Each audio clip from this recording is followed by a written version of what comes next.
This video is brought to you by True Tales of Buried Treasure, the largest collection of old treasure magazines in the West. We're pleased to announce that we are now selling our physical magazines directly on our website. You can browse by magazine title or search for a particular issue using the search bar. To pay us a visit, please click the link in the description. Enjoy. In July 1864, a government freight caravan loaded with military supplies for Fort Union, New Mexico, set out from Fort Leavenworth on a journey of more than 700 miles across the plains. That summer, the plains were more dangerous than usual. Roaming bands of hostile Native Americans made travel treacherous, creating one of the most perilous seasons in the history of overland freight. Among the many tales born from this trip is one of the best documented wagon train attacks, complete with the oft-repeated claim of a last-minute hidden cache of gold worth between $90,000 and $120,000, treasure that was never recovered. Of course, even when the records are strong, stories of hidden gold before an Indian attack are often met with skepticism. My partner and I approach this one no differently. Research at the Wichita Library and the Kansas State Historical Society in Topeka revealed two very different versions of the same events. By comparing the facts with the more dramatic retellings, it became clear how easily such stories can be embellished, and why thorough research is essential before rushing off to unearth a sure thing. The caravan itself was owned by H.C. Barrett, a contractor with the Army Quartermaster Department. Barrett agreed to take the job only on one condition. The government had to lease his entire outfit or provide a signed bond guaranteeing compensation for any losses.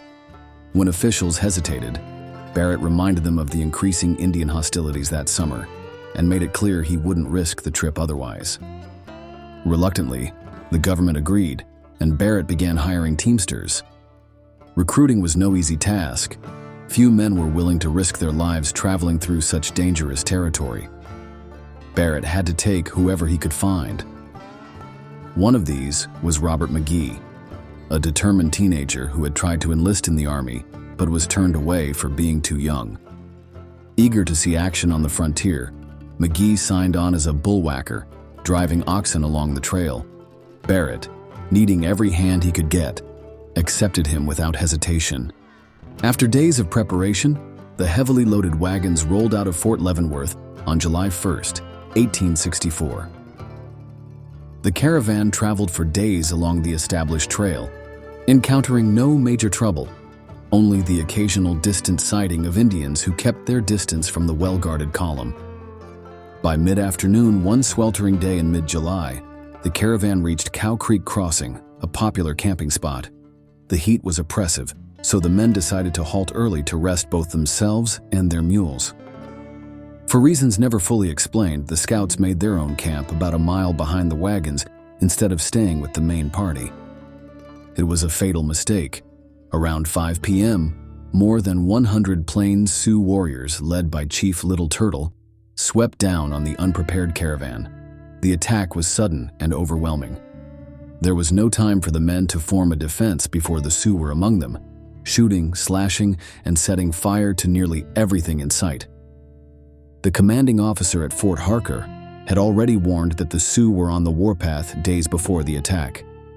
In response, he sent a captain and half of his soldiers to track Chief Little Turtle's movements. The Indian trail was found almost immediately, and the soldiers pursued it as quickly as possible. But before they could catch up, news of the Cow Creek Crossing assault reached them. While the caravan's military escort was still encamped a mile away, by the time the troops arrived, the battle was over. The scene was grim. Dead men lay beheaded, scalped, and horribly mutilated. Several soldiers and bullwhackers had been burned, and the scattered cargo gave the ground the eerie look of freshly fallen snow. As the soldiers moved cautiously among the bodies, they found two boys, scalped, badly wounded, but still alive. One was Robert McGee. The boys were rushed to Fort Larned. One died within hours. McGee, despite requiring multiple delicate surgeries, eventually recovered enough to tell the story of what had happened. McGee claimed that realizing an attack was imminent, he quickly buried the Army payroll estimated at $90,000 to $120,000, in a chest near the creek. He and another man had shoved it over the bank and covered it with dirt and grass to hide it from the attackers. Moments later, McGee was captured. He was forced to witness the torture of his fellow captives before being brought before Chief Little Turtle himself. The chief knocked him down with the handle of a lance, shot him in the back with a pistol, and then drove arrows into him with such force that they pinned him to the ground. Leaning over, Little Turtle cut a wide circle around McGee's scalp, removing 64 square inches of skin. Believing the boy dead, the chief walked away, but other warriors, unable to resist, stabbed him as they passed, some plunging knives deep into his body, others driving their lances clean through him. Incredibly, McGee survived. When the commanding officer heard his account, he dispatched soldiers to search the creek bank for the hidden chest. They scoured the area, but found nothing. It was believed the weight of the chest might have caused it to sink deep into the silt. The officer in charge of the wagon train's escort was dishonorably discharged for failing to protect the caravan or come to its aid in time. Years later, it was said that McGee had given a map to a soldier named Bickerdike of Ellsworth, Kansas, though there's no record he ever searched for the gold. In the 1920s, Luther Cotton, who owned the land where the massacre occurred, was approached by two men seeking permission to search for the buried Payroll. Whether they ever found anything remains a mystery. After hearing McGee's account, the commanding officer immediately dispatched a detachment of soldiers to recover the hidden gold. They scoured every inch of the creek bank, but their search proved fruitless. It was finally concluded that the heavy chest had likely sunk deep into the silt, beyond reach. The officer responsible for escorting the wagon train was later dishonorably discharged from the army. He could not give a satisfactory explanation for why he had not been with the caravan or why he had failed to ride to its rescue, despite being under direct orders to protect it. The version you've just read is a condensed account, drawn from many different retellings of the event, and as our research progressed, we uncovered more pieces of the puzzle that only fueled the legend. Many years after the massacre, it was said that McGee had given a map to a soldier named Bickerdike who lived in Ellsworth, Kansas. There's no evidence that Bickerdike ever searched for the gold, but the story didn't end there. Some 50 years later, the land where the massacre took place was owned by Luther Cotton. In the 1920s, two men approached him with an old yellowed map and a curious geologic device they claimed could locate lost gold. Cotton allowed them to dig anywhere they liked along the creek.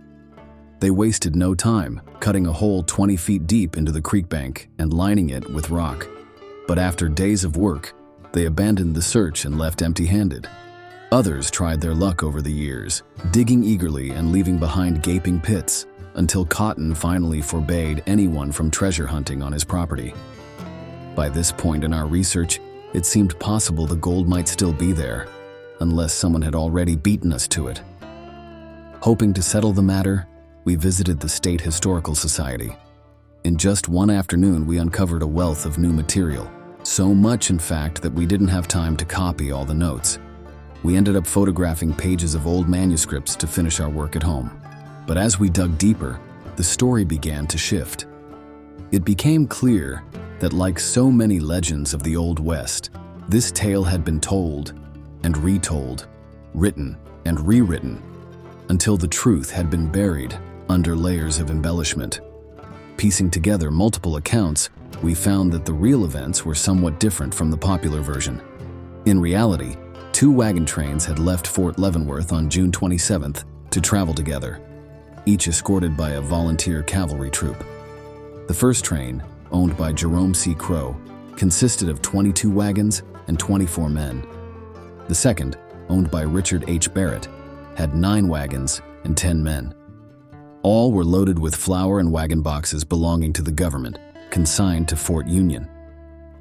Barrett's train left late in the day with Jerome Crow serving as wagon master. It didn't catch up to Crow's train until July 1st, when both trains camped together at a large bend in the Arkansas River, about 3 miles from Fort Zara. The next morning, around 10 o'clock, as the combined train moved slowly along the trail, Crow spotted a force of between 100 and 125 mounted warriors in the distance. As the riders drew closer, Many were recognized as Kiowa, Arapaho, and Pawnee under the leadership of Chief Little Heart. When the Indian riders reached the wagons, they split into two lines, sweeping down both sides of the train. Armed with bows, arrows, and a few smoothbore rifles, they unleashed a sudden and devastating attack. In the chaos, several wagons were destroyed. More than 7 men were killed, and 132 sacks of flour were slashed open and dumped onto the ground. The toll was grim, 10 men killed and 5 more wounded. Among the defenders, A.M. Gentry was the only one to return fire effectively, felling both horse and rider with a single blast from his shotgun before taking a wound to the leg. Robert McGee, just 14 years old at the time, was caught out in the open. He suffered a brutal assault, scalped, struck with 14 deep cuts, and pierced by 4 or 5 arrows. He and the other wounded were taken to Fort Larned, where Army Surgeon Clark provided exceptional care. After 3 months, McGee was well enough to return to his home in eastern Kansas. Years later, at the age of 26, he resurfaced, earning a living by exhibiting his scarred, scalped head in a traveling circus.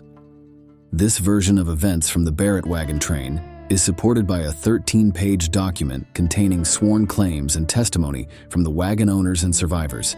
It also includes an official, late 1800s letter from Senator Plum to Congress, requesting $5,000 in compensation for McGee. From these testimonies and official records, my partner and I concluded there was no hidden gold to be found, and we abandoned our planned search. The reasons were clear. The actual attack site was more than 50 miles from the location given in popular accounts. There was no creek nearby where gold could have been hidden. The supposed chest of gold would have been far too heavy for 2 people, especially 2 boys, to carry, let alone run with. Most importantly, none of the sworn statements or official documents mentioned gold at all. Nearly everyone, however, confirmed the wagons were carrying only flour and government wagon boxes. We were a bit disappointed, but not entirely surprised. From the start, we suspected this story was more legend than fact. Still, treasure hunting is rarely a wasted effort. While chasing one lead, you often stumble onto others. In our case, research into this story uncovered new clues pointing to 2 other wagon trains that had been completely destroyed, as well as the sites of an old trading post and a little-known fort along the Santa Fe Trail.